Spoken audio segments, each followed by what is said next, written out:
Shtetet e Bashkuara përgatiten të evakuojnë ambasadën e tyre në Irak për shkak të rrezikeve të sigurisë.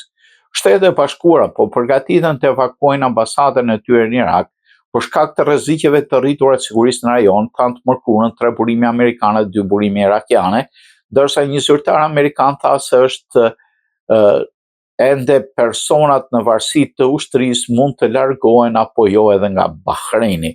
Burimet nuk specifikuan se cilat rreziqe sigurie kishin nxitur vendimin për evakuim dhe Departamenti i Shtetit nuk u përgjigj me një kërkesë për koment. Presidenti Donald Trump ka kërcënuar vazhdimisht se do ta godasë Iranin nëse bisedimet e ngecura mbi programin e tij bërthamor dështojnë, dhe të mërkurën ai tha se do bëhet gjithnjë e më pak i sigurt se Teherani do të bjerë dakord të ndalojë pasurimin e uraniumit më kërkesë kyçe amerikane. Ministri iranian i mbrojtjes Aziz Nasir Zadeh tha se Irani do të godiste bazat amerikane nëse bisedimet bërthamore dështojnë duke çuar në luftë.